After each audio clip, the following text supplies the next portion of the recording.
secretários, todos os demais secretários, vereadores, saúdo Renato, saúdo os empresários. Essa é uma informação mais técnica. Esse trecho ele é denominado de rota panorâmica. O bom de começar, talvez o ato mais importante de assinar aqui, é que a partir de hoje, esta rota panorâmica é de responsabilidade financeira do governo federal. Então significa que agora, quando começarem as máquinas a entrar, que era para começar ainda hoje, só não começaram porque é só chuva, né? Automaticamente nós temos a obrigação de preparar todo o projeto e estabelecer etapas para que o governo federal vá construindo por etapas. Se vocês observarem, o anel de Gramado, por exemplo, começou com um valor pequeno e depois o governo federal terminou. A Borges de Medeiros, a mesma coisa, porque é obra federal. Então o grande valor que tem isso aí é exatamente que a partir de hoje o governo federal também se sente responsável de começar e terminar uma obra. Eu só não gostaria que falassem muito isso ali, né? Mas existe já tratativa para essa questão dessa estrada vicinal, já no tempo da governadora Ieda, porque nós fizemos um levantamento na área do turismo. Nós vamos atender ali 2 novos parques que vão entrar em Três Coroas, já existe um, o nosso da Laranjeira, raft, canoagem, barragem das Laranjeiras, ali da usina do Canastra, fora Open Park, e assim vai. E automaticamente essa roda panorâmica ela tem as 2 bifurcações, né? A que vai lá para a Cachaçaria, né? Flor do Vale, até ali, e o que dê continuidade até Três Coroas. Como Três Coroas tem total e absoluto interesse em cima disso ali, estamos fazendo agora um movimento em cima disso. Mas esse é assunto para mais adiante. Evidentemente que a gente se sente muito satisfeito. O que me deixa muito tranquilo é que quando, eu me lembro na campanha passada, quando nós apresentamos um vídeo, se dizia que nós queríamos asfaltar esse trecho, gente, amigos meus e do próprio partido, ria quando a gente dizia isso. Eu sempre dizia que Canela tinha que voltar a sonhar grande. Quando se falava em duplicar Canelinha Saigui, as pessoas riam. Diziam assim, a gente tem que sonhar alto. Nós precisamos acreditar, nós temos uma emenda, não sei se ela vai sair ou não, para começar Caracol Ferradura. Porque se o governo federal botar 1 milhão ali também e fizer o começo do Caracol Ferradura, é certo que mais de ou menos dias tem asfalto e a ferradura.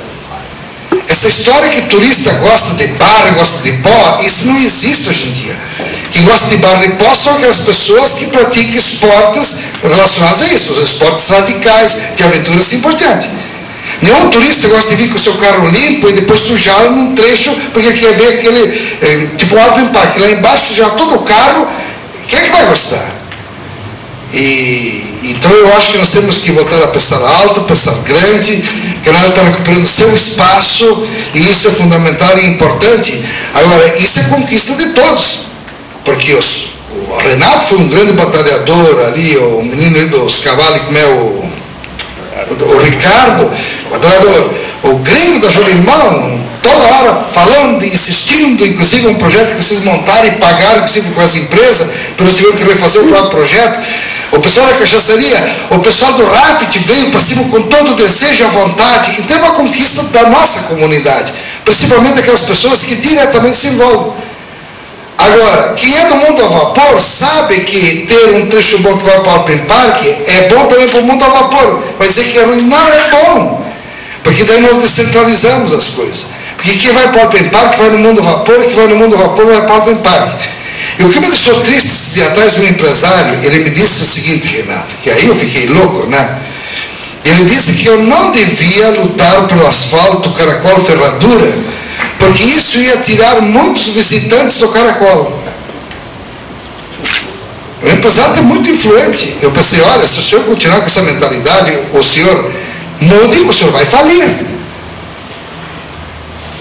Como é que vai tirar a gente? Porque vai, imagina na ferradura, vai para o Caracol é bom, porque se todo mundo vai para o Caracol não tem espaço para todo mundo.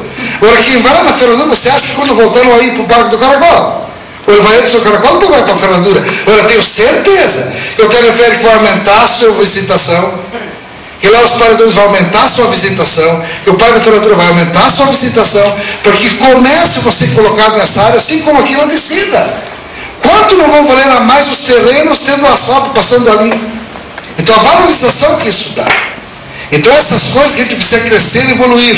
Se dando as mãos a gente vai longe. Agora, se cada um pensar no seu pedacinho, a gente não vai a lugar nenhum. É que nem um sonho de Natal. Se quiserem fazer um grande sonho de Natal, nós temos que se dar as mãos. Porque o sonho de Natal significa renda, significa trabalho, significa dinheiro para o município. E eu não sei se eu tenho uma intriga com o São Pedro, eu às vezes peço para me mandar um saco de euros e ele não me manda. Ele me manda trabalhar, ele me manda fazer o desenvolvimento econômico. Então isso que a gente tem que botar na cabeça. Agora, se a gente trabalhar, se o pessoal que está ao redor da igreja, junto com o pessoal do Oswaldo Aranha, lá do Caracol, todas as áreas do turismo se derem as mãos, todos vão ganhar. Agora, se um começar a falar mal do outro, um se dividir e não participar, todos vão perder. Este é o segredo de ir para frente. Um time de futebol normalmente ganha quando é time, quando ele se dá as mãos, quando se dá grupo. Eu não vou falar do Grêmio ontem, mas vou falar do Serrano, nosso Serrano aqui, que ontem me deu uma lição brilhante, fantástica, que me emocionou, que eu mandei uma correspondência hoje para o presidente do Serrano. Nós dominamos o primeiro tempo, o segundo tempo, 6 minutos, o cara me faz um gol. Eu pensei, foi o meu Serraninho, foi pro saco. Mas eu vi um zagueiro lá, um gordinho, dando um berro, chamando o jogador, e todo mundo disse, nós vamos ganhar esse jogo, vamos virar esse jogo. Eles não comeram a grama porque tem muito barro. E a torcida foi junto porque viu que o time queria ganhar. O time se uniu, o time foi forte. É assim que eu quero ver Canela, um time forte, aguerrido, e aí nós vamos conquistar todos os nossos grandes sonhos. Porque pensar alto, pensar grande, nunca fez mal a ninguém, sempre é benefício. Para pensar pequeno, a gente vai discutir sempre um buraco aqui, um buraquinho lá, um remédio que faltou no posto, não sei o quê. Mas se a gente pensar alto, nós temos grandes ideias, grandes pensamentos, e a gente vai se tornar grande.